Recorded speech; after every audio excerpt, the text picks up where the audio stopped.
رسول اللہ کی صدائیں لگایا. اس کے بعد ابو ہریرہ نے کہا حضور 1 منٹ کے لیے بیچ میں درخت آ گیا تو برداشت نہیں ہو رہا ہے. آپ کہہ رہے ہیں 1 دن کے وقفے سے ملاقات کرنا، یہ تو مجھ سے نہیں ہو سکتا. مجھے بتائیں جو لمحہ لمحہ ہر پل ہر گھڑی بارگاہ مصطفیٰ میں رہا ہو ان کی شان کیا ہوگی؟ ان کے پاس دفتر حدیث کا کتنا مجموعہ ہوگا؟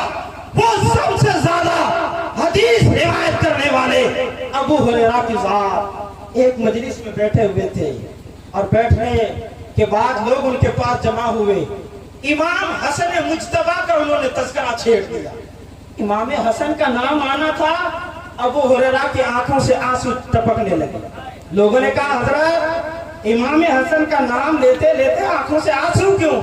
فرمایا یہ غم کے آنسو نہیں، یہ خوشی کے آنسو ہیں. میں نے ان کے قصیدے میرے مصطفیٰ سے ڈائریکٹ اپنے کانوں سے سنا ہے.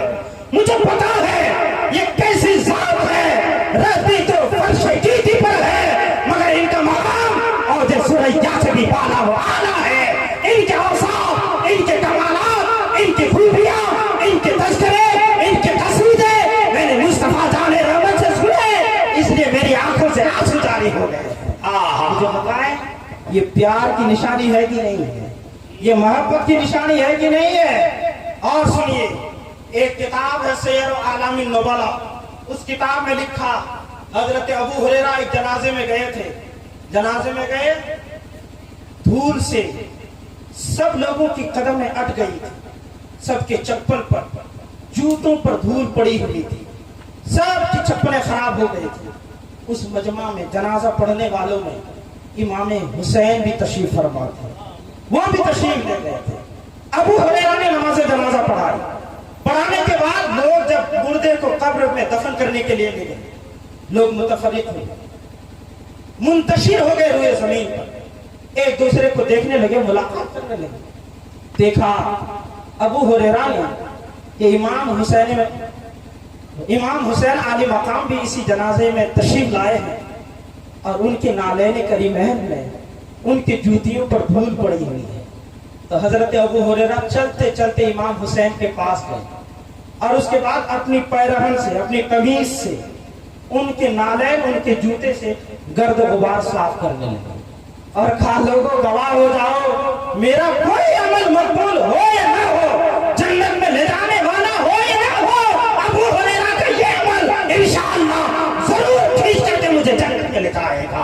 پتہ یہ چلا میرے رسول اللہ کا ایک ایک صحابی میرے مصطفیٰ جان رحمت کی آل پر دل و جان سے مر مٹنے والا تھا.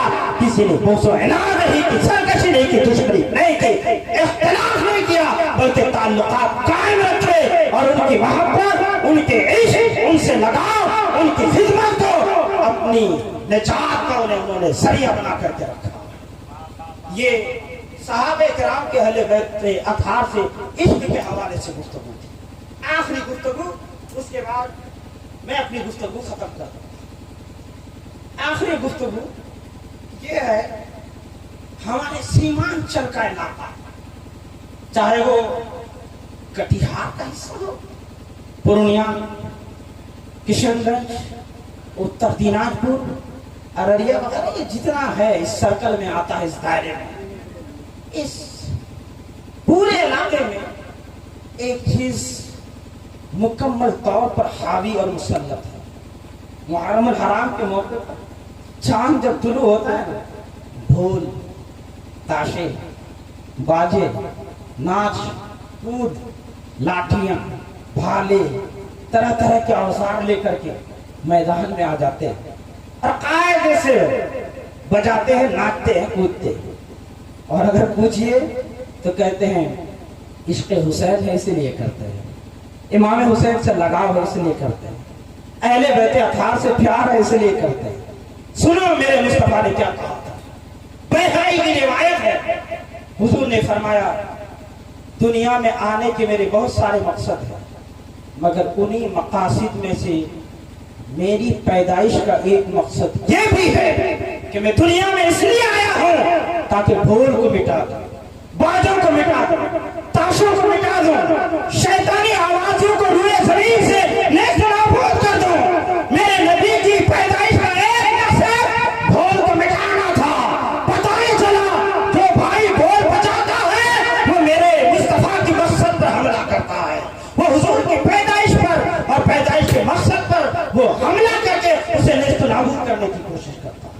جو رسول اللہ کی سنت کا سچا پکا وفادار ہوگا، شریعت کا باغی نہیں ہوگا، وہ قطعاً کبھی ڈھول تاشے بازے کے چکر میں نہیں پڑے گا۔ مجھے ایک بات بتائیں آپ، کبھی غم کے ماحول میں آپ کے گھر میں غم ہو، پریشانی ہو، اضطراب اور بے چینی اور بے کلی کی کیفیت ہو، کیا اس ماحول میں آپ ڈھول نکالیں گے، تاشا باجا بجائیں گے، لاٹھی نکال کر کے کھیل کود کریں گے؟ نہیں۔ یہ ایک طرح سے کچھ لوگ غلط کرتے ہیں، تو کب کرتے ہیں؟ جب خوشی ملتی ہے تب کرتے ہیں۔ مجھے بتائیں، محرم کا مہینہ طلوع، چاند جب اس کا طلوع ہوتا ہے تو کیا آپ کے چہرے پہ خوشی کے آثار آ جاتے ہیں کہ مجھے خوشی مل گئی، مسرت مل گئی؟ نہیں۔ جو اہل بیت اطہار کا عاشق ہوتا ہے ان کی آنکھیں پانی میں ڈوب جاتی ہیں، آنسوں میں ڈوب جاتے ہیں کہ میرے امام کو ایسے ایسے شہید کیا گیا۔ 3 دن تک انہیں بھوکا پیاسا رکھا، جن کے صدقے میں، جن کے نانا کے صدقے میں کائنات وجود میں آئی، ان کے نواسے پر پانی بند کر دیا گیا، انہیں ذبح کیا گیا، انہیں قتل کیا گیا، انہیں شہید کیا گیا۔ پھر آپ کی آنکھوں میں تو آنسو آنا چاہیے، پھر ڈھول کیسے بجاتے ہیں؟ میں اس موقع پر تھوڑی لمبی 2-4 منٹ کی گفتگو کر دینا چاہتا ہوں۔ یاد رکھیے، مجھے یہ ایک حدیث یاد آ رہی ہے، اور وہ حدیث بھی عبداللہ ابن مسعود سے مروی ہے۔ انہوں نے فرمایا لِكُلِّ شَيْءٍ مُنْتَہَا، ہر چیز کی ایک حد ہوتی ہے، ہر چیز کی ایک حد ہوتی ہے، ہر چیز کی ایک انتہا، ہر چیز کا ایک اینڈ ہے، اختتام۔ وہ منتہا السلام برکاتہ، اور فرمایا سلام کی انتہا اور سلام کی اختتام اور سلام کا اینڈ فرمایا برکاتہ ہے۔ یعنی جب کسی کو آپ سلام کہیں نا تو سلام میں آپ کہاں تک بڑھائیں گے؟ عبداللہ ابن مسعود نے فرمایا السلام علیکم ورحمۃ اللہ تعالی وبرکاتہ، فرمایا یہی اس کا اختتام ہے، بس یہی تک۔ اب ہمارے بہت سارے لوگ تو وہ مغفرت اور پتہ نہیں کیا کیا بڑھا دیتے ہیں۔ عبداللہ ابن مسعود نے فرمایا ہر چیز کی انتہا اور سلام کی انتہا برکاتہ ہے۔ اس حدیث نے کلیئر کر دیا کائنات میں کوئی ایسی چیز نہیں جس کا کوئی سرکل، جس کا کوئی دائرہ، جس دائرے پہ، جس خط پہ، جس لکیر پہ جا کر کے وہ چیز ختم ہو جاتی ہے، اس سے آگے کراس نہ کرے۔ ہر چیز ایسی ہے جس کی کوئی نہ کوئی انتہا۔ آپ مجھے ایک بات بتائیں، نماز سب سے افضل و اہم عبادت ہے نا؟ اس سے بڑھ کر کوئی عبادت نہیں۔ قرآن حکیم میں اشارتاً، کنایتاً، صراحتاً میرے رب نے 1-2 نہیں 700 سے زائد مقامات پر نماز کا تاکیدی حکم اپنے بندوں کو عطا فرمایا۔ پڑھنے پر بشارتیں سنائی، نہ پڑھنے پر وعیدیں میرے رب نے سنائی، سزائیں بتائی ہیں۔ 700 سے زائد مقامات پر نماز پڑھنے کا ہمیں حکم دیا، لیکن ہر دن 3 ٹائم ایسے آتے ہیں جن میں نماز پڑھنا درست نہیں۔ پڑھنے سے انسان ثواب نہیں پائے گا، الٹا گناہگار۔ 3 ٹائم ایسے آتے ہیں، 3 وقت۔ یہ بخاری شریف کی حدیث بتا رہا ہوں۔ وہ 3 وقت کون کون سے ہیں؟ جب سورج طلوع ہو رہا ہو، جس وقت سورج بیچوں بیچ پہنچ جائے، اور جس وقت سورج غروب ہو رہا ہو، ڈوب رہا ہو۔ سورج جب طلوع ہو رہا ہو، طلوع ہونے کا جو اس کا ٹائم ہو، اس وقت سے 20 منٹ آگے، مثلا سورج 6 بجے طلوع ہو رہا ہے صبح، تو اس کا مطلب 6:20 تک نماز پڑھنا جائز ہے۔ پڑھیں گے گناہگار ہو جائے گا۔ اس 20 منٹ میں نہیں پڑھ سکتے۔ ہاں جب 6:21 ہو جائے تو آپ پڑھ سکتے ہیں۔ ایک ایگزامپل ہے، مثال ہے۔ یہ بات اس وقت جب کہ 6 بجے طلوع ہو، لیکن اگر 6:02 پہ طلوع ہو تو 20 منٹ اگر اس میں ایڈ کر دیں گے تو پھر اب 6:22 ہو جائے۔ اس کا مطلب 22 منٹ تک آپ عبادت نہیں کر سکتے۔ جب 23واں منٹ آ جائے گا تو جا کر کے آپ نماز پڑھتے ہیں۔ اسی طرح سے جب سورج ڈوب رہا تو جب ڈوبے سورج، ڈوبنے سے 20 منٹ پہلے مکروہ وقت آ جاتا ہے۔ اس وقت میں عام طور پر عبادت کرنے کا حکم ہے۔ ایک خاص صورت ہے، وہ بھی مسئلہ نہیں بتاؤں گا۔ مثلاً 6 بجے سورج اگر ڈوب رہا ہے تو 6 بجنے سے 20 منٹ پہ یعنی 5:40 پہ وہ مکروہ وقت شروع ہو جائے گا اور نماز پڑھنا درست نہیں ہے. پڑھیں گے تو پھر آپ کو گناہگار قرار دینا چاہیے. ہاں لیکن اگر عصر کی نماز اسی دن کی تھی, آپ نے کسی وجہ سے ادا نہیں کی, تو ہمارے علماء فرماتے ہیں پڑھ لیں. لیکن اگر کوئی نفلی نماز اس وقت میں پڑھنا چاہتے ہیں نہیں پڑھ سکتے, گناہگار. اسی طرح سے جب سورج بیچوں بیچ پہنچ جائے, اس کا ٹائم 20 منٹ نہیں رہتا ہے, اس کا ٹائم عموماً 45 منٹ تک رہتا ہے, اور یہ موسم کے لحاظ سے آگے پیچھے ہوتے رہتا ہے. ابھی عموماً یہ 11 بجے شروع ہوتا ہے اور 11:45-46 تک یہ وقت رہتا ہے. اس درمیان نماز نہیں پڑھ سکتے. بلکہ ہمارے علماء نے فرمایا اگر جنازہ پہلے سے تیار تھا اور یہ وقت آ گیا تو فرمایا جنازے کی نماز بھی مت پڑھو, یہ 45 منٹ گزرنے دو پھر جنازے کی نماز پڑھو. نہیں پڑھ سکتی اس وقت میں. پتہ یہ چلا بخاری شریف کی حدیث کی روشنی میں پر ڈے روزانہ ایک دن میں 3 ایسے اوقات آتے ہیں جن میں نماز پڑھنا درست نہیں. پڑھیں گے تو گناہگار ہوگا. حضور سے پوچھا گیا حضور ان 3 وقتوں میں نماز پڑھنا ممنوع کیوں نہیں پڑھ سکتے؟ حضور نے فرمایا اصل میں ان 3 وقتوں میں شیطان آسمان کے بغل میں جا کر کے اپنی سینگ نکال کر کے ظاہر ہوتا ہے, اور ان 3 وقتوں میں جب کوئی انسان اللہ کی عبادت کرتا ہے تو شیطان سمجھتا ہے میری پوجا کر رہا ہے, تو اس وقت کی عبادت سے شیطان خوش ہو جاتا ہے. عبادت رب کو خوش کرنے کے لیے کی جاتی, شیطان کو خوش کرنے کے لیے نہیں کی جاتی. اس لیے ان 3 اوقات میں عبادت نہ کرو کہ شیطان کو خوش کرنا ہوگا اور اس سے اللہ راضی نہیں ہوگا. اس لیے ان 3 اوقات میں نماز پڑھنا شریعت نے ناجائز کرا. اب مجھے ایک بات بتائیں, اب اگر اللہ کا کوئی بندہ سامنے آیا آ کے وہ کہہ رہا ہے ہاں میں پنجگانہ نماز پڑھتا ہوں, جماعت کے ساتھ پڑھتا ہوں, جمعہ پڑھتا ہوں, تہجد گزار ہوں, چاشت کی نماز پڑھتا ہوں, صلاۃ التسبیح کا عادی ہوں, میں ان 3 وقتوں میں بھی پڑھ کے رہوں, مجھے نماز سے پیار ہے, مجھے نماز سے عشق ہے, مجھے نماز سے محبت ہے. مجھے بتائیں ایسا شخص اگر ان 3 وقتوں میں نماز پڑھے اور وہ یہ کہے کہ مجھے عشق ہے نماز سے اس لیے پڑھ رہا ہوں, ثواب ملے گا اسے؟ بولیے نا, ملے گا؟ نہیں ملے گا. کیوں؟ شریعت تمہارے گھر میں ہی شریعت جب میرے نبی نے منع کر دیا پھر تمہیں پڑھنے کی اجازت ہے. تم نہیں پڑھ سکتے ہو. تم اگر اسے محبت کا نام دے رہے ہو تو وہ محبت نہیں, شریعت سے باہر, شریعت کے معاندتوں سے دشمنی. پتہ ہی چلا محبت کا بھی ایک دائرہ ہے, محبت کا بھی ایک سرکل ہے, محبت کے بھی حدود ہیں. ان حدود کے اندر رہ کر کے اگر محبت کرو گے تو محبت ہے, اور نہیں تو وہ عداوت میں تبدیل ہو جایا کرتے ہیں. محبت کے اندر رہ کر ان حدود میں رہ کر کے نماز پڑھو تو نماز حدود کو کراس کر کے اگر نماز پڑھو گے تو پھر نماز نہیں وہ گناہ میں تبدیل ہو جاتا ہے. مجھے بتائیں روزہ بہت پیاری عبادت, اتنی پیاری عبادت کہ حدیث قدسی میں میرے رب نے فرمایا الصوم لی وانا اجزی بہ. رب نے فرمایا روزہ تو میرے لیے رکھا جاتا ہے, اور جس نے روزہ رکھا میرے لیے سمجھ لو کہ اس نے مجھے پا لیا. اس سے بڑا اور اجر کیا چاہیے؟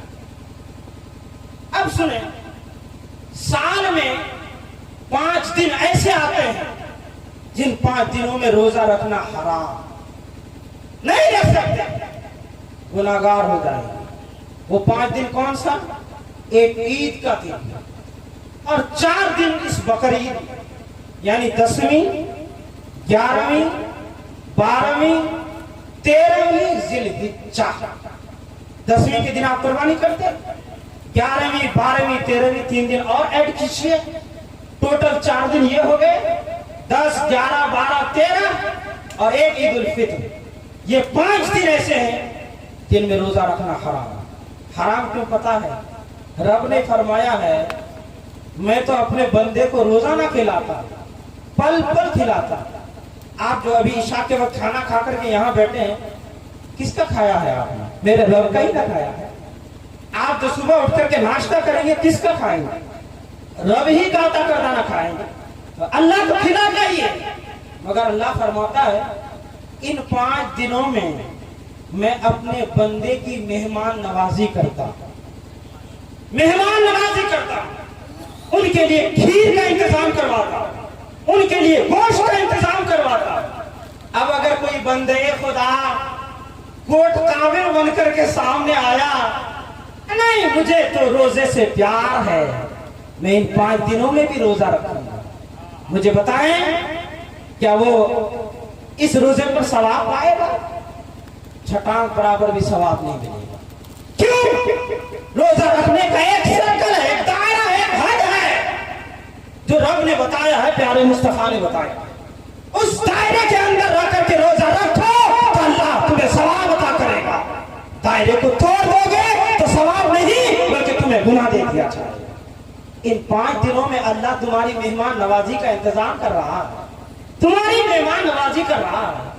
ہمیشہ تو اللہ کا کھاتے ہو، آج اللہ خصوصی طور پر تمہیں دے رہا ہے، اور تم کوٹ قابل بن کے کہہ رہے میں روزہ رکھوں گا، میں نہیں کھاؤں گا، تو گویا کہ یہ اللہ کی مہمان نوازی سے انکار کرنا ہوگا۔ اس لیے ایسا شخص ثواب نہیں پاتا ہے، گناہ اس کے نام اعمال میں درج کیا۔ پتہ ہے محبت کا ایک دائرہ، روزے سے محبت ہو تو اس کا یہ مطلب نہیں کہ ان 5 دنوں میں بھی روزہ رکھے گا تو گناہگار ہوگا، ثواب نہیں۔ مجھے بتائیں نماز جیسی عبادت کا ایک دائرہ ہے، روزے جیسی عبادت کا ایک دائرہ ہے، اس دائرے کے اندر نماز پڑھو تو ثواب ملے، دائرے کو کراس کر جاؤ تو گناہ ہو جائے۔ روزے کا ایک دائرہ، اس دائرے کے اندر رہ کر کے روزہ رکھو تو اللہ کو تم پالو، تمہیں ثواب دے دیا جائے، اور اس دائرے کو کراس کرو تو تمہارے نام اعمال میں گناہ درج کر دیا جائے۔ اب جب نماز کا دائرہ، روزے کا دائرہ جو سب سے افضل اور اہم عبادتیں ہیں، تو کیا امام حسین کی محبت کا دائرہ نہیں ہوگا؟ ان سے عشق کا دائرہ نہیں ہوگا؟ ان سے پیار کا دائرہ نہیں ہوگا؟ بلا شبہ ان سے عشق کا بھی ایک دائرہ ہے۔ اس دائرے کے اندر رہ کر کے اگر عشق امام حسین کرو گے تو تمہاری جنت تمہارے لیے مقدر ہو جائے گی، اور اگر اسے کراس کر کے امام حسین سے پیار کرو گے تو جہنم کے دہتے ہوئے انگارے تمہارے انتظار میں کھڑے رہیں گے، پھر تمہیں جنت نہیں ملے گی۔